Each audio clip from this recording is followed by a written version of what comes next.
నమస్కారం. మనం August month రాశి ఫలాల గురించి మాట్లాడుకుంటున్నాం. ఇందులో ఒక్కొక్క రాశి కంటే 12 రాశుల వారికి ఈ ఆగస్టు మంత్లో ఎలా ఉంది ఏంటి అని తెలుసుకోబోయే ముందుగా ఈ ఆగస్టు మంత్ యొక్క విశిష్టత, అందులో ఉన్న పండగలు, పర్వదినాలు, విశేషాలు ఏంటో తెలుసుకున్నాము. ఇందులో చూసుకుంటే ఈ ఆగస్టు మంత్ సంకటహర చతుర్థి నుంచి స్టార్ట్ అయ్యి మరలా సంకష్టహర చతుర్థితో ఈ మంత్ అంతా అయిపోతుందని మనం చెప్పుకోవాలి. ఇందులో ఇంకా మనకి ముఖ్యమైన పండుగలు ఏమున్నాయంటే, ఫస్ట్ వచ్చేటప్పటికి మనకి సికింద్రాబాద్ బోనాలు, హైదరాబాద్ బోనాలు, వీటితో పాటుగా గురు మౌఢ్యమి త్యాగం అంటారు. అంటే ఇప్పటిదాకా మనకు గురు మౌఢ్యమి నడిచిందండి. ఎప్పుడైతే 12వ తారీఖు తర్వాత మౌఢ్యమి వెళ్ళిపోతుంది, అక్కడి నుంచి శుభకార్యాలు చేసుకోవచ్చు అని మనం చెప్తూ ఉంటారు. వీటితో పాటుగా మనకి నాగపంచమి అని చాలామంది ఎక్కువగా చేస్తూ ఉంటారు. ఎవరైతే కాలసర్ప దోషాలు, నాగ అన్న పేరు పెట్టుకున్న, మానస అన్న పేర్లు పెట్టుకున్న వాళ్ళంతా కూడాను ఈ యొక్క పిల్లలు కావాలనుకునే వాళ్ళు ముఖ్యంగా చాలా ఇంపార్టెంట్ నాగపంచమి అందరూ సెలబ్రేట్ చేసుకోవాలి. ఆ తర్వాత మనకు వచ్చేది వరమహాలక్ష్మి వ్రతం మనం చేసుకుంటాం అందరం, చాలా కళ్ళ పండుగ శోభాయమానంగా. అది 21వ తారీఖు ఉంటుంది. తర్వాత మనకి జంధ్యాల పౌర్ణమి, దీనిని రాఖీ పౌర్ణమి లేదంటే గాయత్రి యొక్క మనకి గాయత్రి మాత పుట్టినరోజు అని మనం సెలబ్రేట్ చేసుకుంటూ ఉంటాం అనమాట. ఈ ప్రకారంగా అనేక రకమైన శుభకార్యాలు, తర్వాత శ్రావణ మాసం కూడా మనకు స్టార్ట్ అవుతుంది. ఇవన్నీ ఉన్నాయి కాబట్టి ఎన్నో పండగలు, విశేషాలు, పర్వదినాలు కలిగిన ఈ యొక్క ఆగస్టు మంత్లో అందరికీ అష్టైశ్వర్యాలు కలగాలని, భోగభాగ్యాలు కలగాలని, చక్కగా ఉండాలని చెప్పేసి కోరుకుంటూ ఒక్కొక్క రాశి వాళ్ళకి ఎలా ఉందో మనం చూద్దాం. ఇందులో మనకి జ్యోతిష శాస్త్రం ప్రకారం కనుక గమనించుకుంటే ఈ ఆగస్టు మంత్లో ఇందాక చెప్పుకున్న విశేషాలతో పాటుగా 4 గ్రహాలు కూడా మారుతూ ఉన్నాయండి. ఈ గ్రహాలు మారే గ్రహాలు చూసుకుంటే ఫస్ట్ శుక్రుడు ఆగస్టు 1నే మారుతూ ఉన్నారు, సెకండ్న కుజుడు మారుతూ ఉన్నాడు, బుధుడు 5వ తారీఖు మారుతూ ఉన్నారు, సూర్యుడు వచ్చేటప్పటికి 17వ తారీఖు మారుతూ ఉన్నారన్నమాట. ఇలా 4 గ్రహాలు ఈ ఆగస్టు మాసంలో మారటంతో 12 రాశుల వారికి ఎలా ఉంది ఏంటి అనేది మనం చూద్దాం. ఆగస్టు మంత్లో కుంభరాశి వారికి గమనించుకుంటే వీళ్ళకి 50-50గా ఉంది, సాదాగా నార్మల్గా ఉంది. కొన్ని చోట్ల చాలా చక్కగా ఉంది, కొన్ని చోట్ల ఛాలెంజింగ్ కూడా ఉంది అని మనం గమనించుకోవాలి. డీటెయిల్స్ చూసుకునే ముందు ఇందులో ఉన్న నక్షత్రాలు ధనిష్ట 3-4 పాదాలు, శతభిషం 1-2-3-4 పాదాలు, పూర్వభద్ర 1-2-3 అంతా కుంభరాశిలో ఉన్నారని గమనించాలి. అయితే పేరు బలం బట్టి చూసుకుంటే ఎవరి పేరైతే ఫస్ట్ అక్షరం అందరూ కామన్గా పిలిచే పేరు, అంటే బాగా సర్టిఫికేట్లో వీర వెంకట సత్యనారాయణ అలా కాదు, అందరూ మిమ్మల్ని ఎక్కువగా ఏ పేరుతో పిలుస్తారు ఆ పేరులో ఫస్ట్ అక్షరం గనక గు, గే, గో, సా, సి, సు, సే, దో అన్న లెటర్స్ అంతా ఎవరైనా ఉంటే కుంభరాశి కింద వస్తారని గమనించుకోవాలి. ఎక్కువగా తెలుగు రాష్ట్రాల్లో ఈ కుంభరాశిలో పేరు బలం ప్రకారం ఎక్కువ ఉంటారు. సీన్ అని చాలా కామన్గా ఉంటూ ఉంటారు, సుబ్బారావు అని చెప్పేసి చాలా పాపులర్ పేర్లంతా ఇందులో పేరు బలం ప్రకారం కుంభరాశిలో ఉండేవాళ్ళు ఎక్కువగా ఉంటారు. ఇందులో గ్రహాల యొక్క స్థితిని బట్టి మనం గమనించుకుంటే వీళ్ళు ఏళ్ళనాటి యొక్క శని ప్రభావం నుంచి స్లోగా బయటకు వస్తూ ఉన్నారు. గురు బలం కొంచెం తక్కువగా ఉంది. ఏదైనా పనులు చేసేటప్పుడు ఆలోచించి కొంచెం 1-2 సార్లు ఇది ఇంపార్టెంటా లేదంటే బ్యాక్గ్రౌండ్ వెరిఫికేషన్ చేసుకొని 1-2 సార్లు రెడీ చేసుకొని మాత్రమే ముందుకెళ్ళండి. తొందరగా మాత్రం ముందుకెళ్ళద్దు ఎలాంటి విషయాల్లో కూడాను. అలా అని ఆగమని కూడా నేను చెప్పటం లేదు. ఇది ప్రోగ్రెసివ్ ట్రాక్, అంటే డే బై డే మీకు అభివృద్ధి ఉంటుంది, గ్రోత్ ఉంటుందని గమనించుకోవాలి.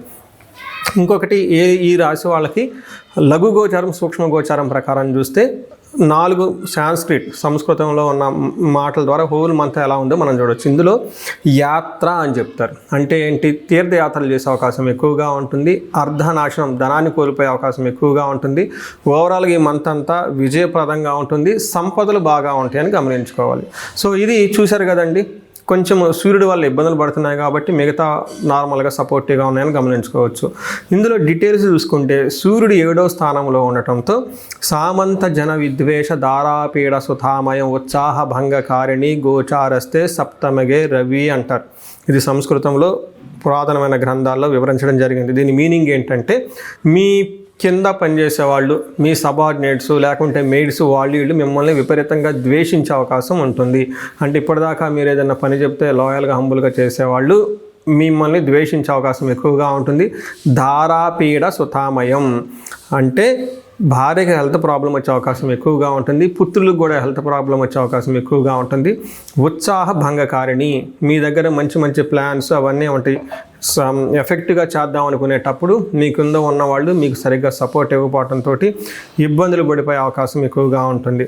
అయితే కుజుడు అగైన్ 5వ స్థానంలో ఉండటంతో ఇది కొంచెం మంచి పొజిషన్ కాదు. ఈ కుజుడు 5వ స్థానంలో ఉంటే మనకి వ్యసనాలకు ఎక్కువగా లోనవుతారు, తర్వాత ఎడిక్షన్స్ ఎక్కువగా ఉంటుంది, అనవసరం వాటికి టైం ఎక్కువ స్పెండ్ చేస్తారు, ధనం ఎక్కువ స్పెండ్ చేస్తారు, పనికిరాని వాళ్ళతో పరిచయాలు అయ్యే అవకాశం ఎక్కువగా ఉంటుంది.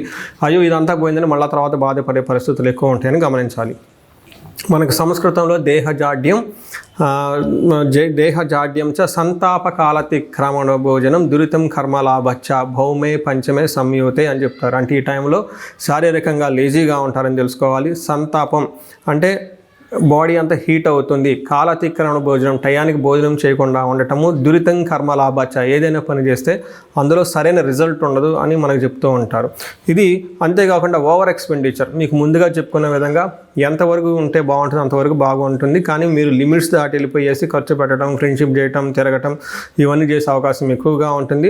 ట్రావెల్ చేసేటప్పుడు జాగ్రత్తగా ఉండాలి. షార్ప్ అయిన పోదులు లాంటి కత్తులు లాంటివి గుచ్చుకొని బ్లడ్ వచ్చే అవకాశం ఎక్కువగా ఉంటుంది. అయితే బుధుడు మంచి సపోర్ట్ ఇస్తున్నారు ఈ రాశి వాళ్ళకి.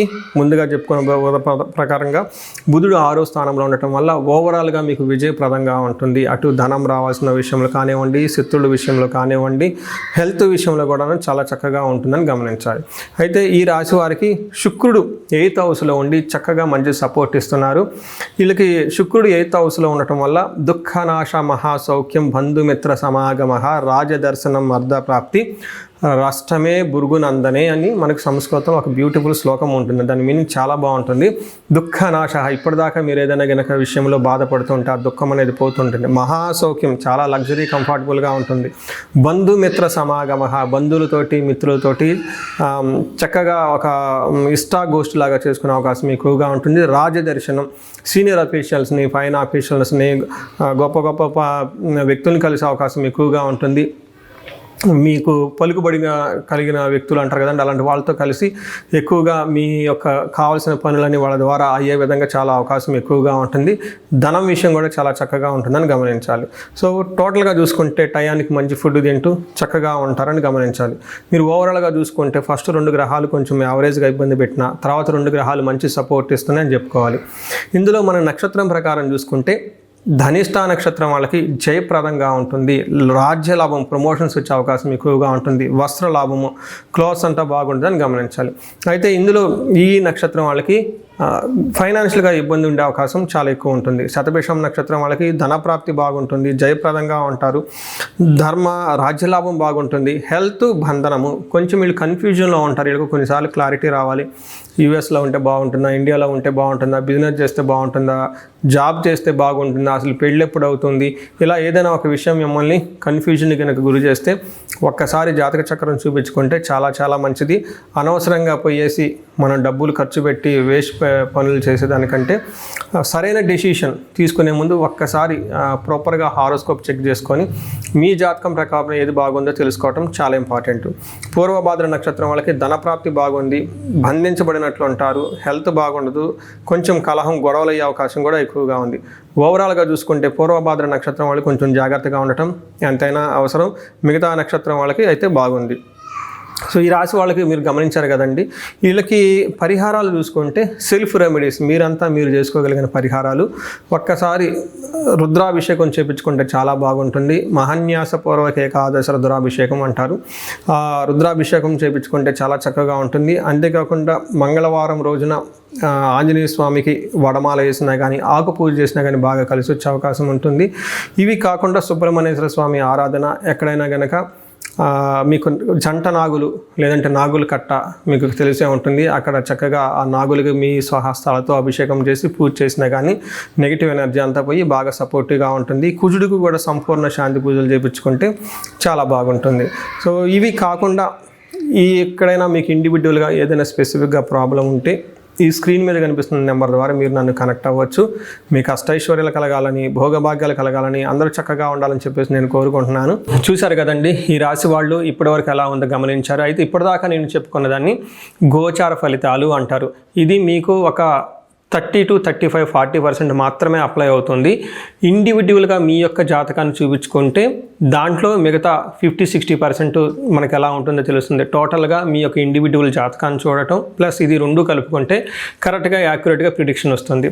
సో ఎవరికైనా కనుక మీకు ఏదైనా కనుక ఇప్పటిదాకా చెప్పుకున్న దానికి మనకి డిఫరెంట్గా ఉంది, ప్రాబ్లంగా ఉంది, ఇబ్బందులు పడుతున్నామని అనుకుంటే ఒకసారి ఇండివిజువల్గా జాతకం చూపించుకోండి. ఈ జనరల్గా నేను ఒక రీసెర్చ్ చేస్తున్నాను, 40 years +or-5 అంటే ఎవరికైనా 35 to 45 ఈ ఏజ్ బ్రాకెట్లో ఉండి మీకు సక్సెస్ఫుల్గా ట్రాక్ రికార్డు ఉంది లైఫ్లో, అంటే బాగా చక్కగా చదువుకున్నారు, చక్కగా మేనేజర్ లెవెల్ ఒక పొజిషన్లో ఉన్నారు, ఈ వయసులో అగైన్ అరౌండ్ 40, 45, 50 ఇలా ఈ ఏజ్లో కనుక ఉండి మీకు సడన్గా లైఫ్లో గ్యాప్ వచ్చిందంటే, అంటే ఒకవేళ జాబ్ పైన అన్ఎక్స్పెక్టెడ్గా, లేదంటే బిజినెస్లో విపరీతమైన లాసులు వచ్చినా, లేదంటే వేరే కారణాల వల్ల లైఫ్లో మీరు ఆగిపోయినట్లు కనుక ఫీలింగ్ వస్తే ఇండివిజువల్గా మీ జాతకం చూపించుకోవడం చాలా ఇంపార్టెంట్. ఈ వయసులో జనరల్గా శాపాలు అని ఉంటాయి, మాతృశాపం, పితృశాపం, గురుశాపం, సర్పశాపం, ఇలా ఏమైనా శాపాలు యాక్టివేట్ అయి ఉన్నాయా అవేంటో తెలుసుకొని వాటికి సంబంధించిన పరిహారాలు చేసుకోవాలి. అంతేకాకుండా మీకు ఇండివిజువల్గా నడుస్తున్న దశాభుక్తి అని ఉంటుంది, ఈ దశాభుక్తి యొక్క గ్రహాలు, అవి గ్రహ దోషాలు ఏమైనా ఉన్నాయో తెలుసుకోవడం కూడా చాలా ఇంపార్టెంట్.